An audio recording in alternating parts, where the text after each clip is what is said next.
G'day Fitzy fans, the man's back. 5 minutes of Fitzy. Hello Peter FitzSimons. I didn't see that coming. I thought there was going to be somebody counting down 3, 2, 1, camera 1. No, good to see you. No, I'm the floor manager and host of this little segment here in the Nine Studios. We're talking rugby today, specialty of yours as a former Wallaby. Have you had coffee with anyone of importance in rugby ranks lately, Peter? We just mentioned off air, just as I was leaving my cafe, which is now open for the last 2 days, there was Rob Clark, who's the interim CEO, and we just had a brief chat as I left. But look, these are, rugby's known grim times before, probably before this. The worst was the early 1970s. In 1974, I think it was, that the Wallabies, the mighty Wallabies, lost to Tonga. And with the greatest respect to Tonga, that was wow. The Wallabies have fallen so far that all of Australia can't put together a team that can beat a Pacific island of, you know, great players and the rest of it. But that was the time that rugby went. Australian rugby said, we have to reassess, we have to build. And there was a building up to the point of winning the Grand Slam in '84, the glories of the '91 World Cup, the wonderful glories of the '99 World Cup, beating the Lions 2001. It was obvious to everyone that Australian rugby was going to rule the world for decades to come. But when we suddenly went, I think the wind's changed. I think it happened when Johnny Wilkinson kicked that field goal. I think in that's 2003. 2003. On home soil, it's been I don't even know if you could say steady decline since. It's been a pretty sheer one, and it just seems to keep getting worse. And we're at a point now where financially all the rugby codes, sporting codes in Australia are reassessing their situation because the money isn't coming in like it was. No. Head offices seem to have been probably a little fuller bloated, than they should have been. Bloated. A little fuller. And so we've seen, and it's a sad situation when you see so many redundancies, and there's been a raft of them made at Rugby Australia this week. I guess the question that comes out of that is, it seems like it had to happen in terms of cost savings, but will it go all the way to the top? Will the Wallabies be copping some sort of brunt out of this as well? There was a piece today which said the Wallabies won't be taking much of a cutback, which surprised me because it seems to me obvious that they do. I mean, it was put to be by a long-time director, a member of the board of Australian Rugby.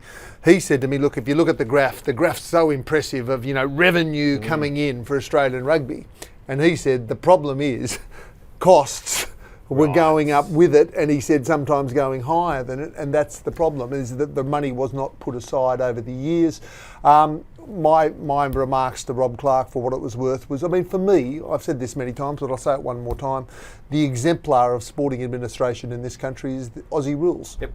First thing they do is they make sure a fair bit of their budget goes to putting stuff in people's water, so that babies from day dot, they start drinking and they go a bit burko about Aussie rules, and they can't think straight for the next 80 years unless they're thinking about Aussie rules, going to Aussie rules games, playing Aussie rules games. But they've played the grassroots tactic perfectly better than anyone else. It is what it is this. It's the pyramid of sport. Okay, so you've got right down, you've got the base pyramid, up here you've got the professional leagues, the peak of the pyramid, intermediate, and the rest of it.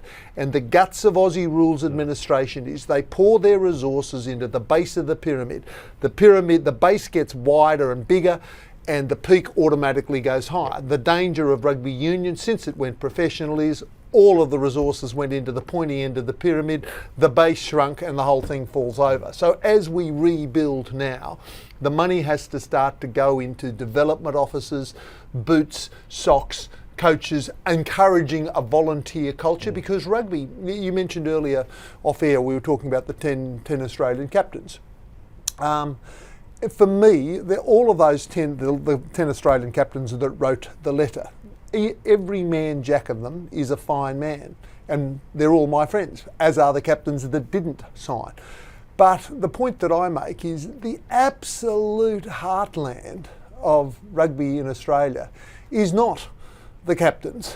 It is the bloke that you know, every Tuesday and Thursday night for the last 30 or 40 years has turned up to Eastwood Juniors, and, you know, the wife that runs the sausages and is a referee in her spare time and washes the socks, and, you know, those are the people. It is the volunteer culture of Australian rugby that has driven it, that's sustained it, and as rugby reconfigures, we need to make sure that that volunteer in it for the good of rugby culture prospers and grows. And the 10 Australian captains, you know, they look, for me, again, somebody else put it to me like this: they didn't need to bash down the back door when the front door was open. Against that,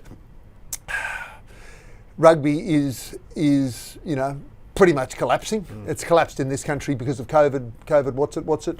But that was a catalyst. That was a catalyst to bring on what was coming anyway. So in the restructuring of Australian rugby, we're seeing a domestic competition put into place. There was talk the Sunwolves from Japan were going to be a part of it, but they won't be now. Is that a loss? You're asking a question that I feel, and this is, I think, that a lot of Australian rugby supporters feel. I feel a loss of connection. I go, the Sunwolves, Waratahs, what? And it's a thing of, I used to, Waratahs, great, who they got here? What's going on? It'd be a good game. So from my perspective, I totally agree with you in the sense that wasn't the whole point of doing a domestic competition to focus on domestic teams where there is a connection that can be drawn and going back to the base, keeping it simple. Don't confuse the rugby public because they have been for decades as to what this super tournament was going from 12 into 20. Right. Like it just doesn't make sense. When it was 12, and we knew who they were, Yep. and we cared. Again, I quote this too often, but Nick Farr Jones said to me once, people don't go to see sport, watch sport, they go to watch people. You need sporting theatre. In rugby league, the best rugby league I've seen, where I'm just transfixed, was 91 State of Origin. Wally Lewis, captain in Queensland, Mark Geyer, young bull. Characters. But what happened was you had the old bull and the young lion, Mark Geyer, who spent 80 minutes that far away from being sent off. And he wasn't said, we're watching it because we know who they are. Somehow when rugby went from 12 teams to 20 teams, and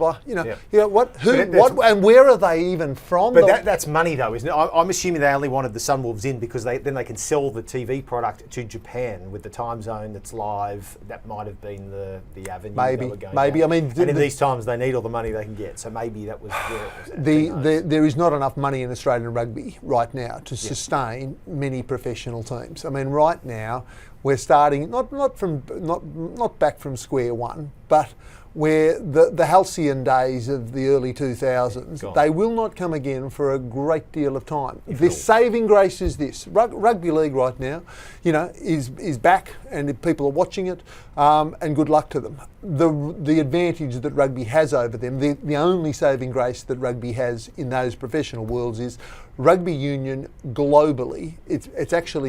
It's genuine. It's actually a genuine global competition, which rugby league is not. But even where it's strongest in Europe, they're trying to work out ways to make it a prettier game because they've realised it's a little bit on that. It's interesting, your whole 6 again thing in league, it actually is better, it actually is faster. Yes, and you can revolutionise a game on the run, and they need to. Here's my final, too oft repeated anecdote. Robert De Castella, the great marathon runner, said to me once that the human body, his theory, you're a runner, he said the human body, if you train it enough, can run under 2 hours, 10 minutes for a marathon. He said 5 times. But if you try to take it the 6th or 7th time, your Achilles will go, your knee will go. And my view is, with rugby union, the human brain can watch 10,000 collapse scrums, but I'll be buggered if it can watch 10,001. And see, there's an example of rugby union. Somehow, it's got to get away from collapse scrum. The other thing it's got to get away from is guys taking the ball an inch forward and laying it back, another inch forward, laying it back. I can't watch that anymore. Boring. It's got to get away from being a collision sport back to being a Campese sport. Yeah, take a couple of players off the field, I say. Thank you, Peter. Too easy, Campese. It's meant to be 5 minutes with Fitzy, but I would say 15. That'll do. See ya. Bye-bye.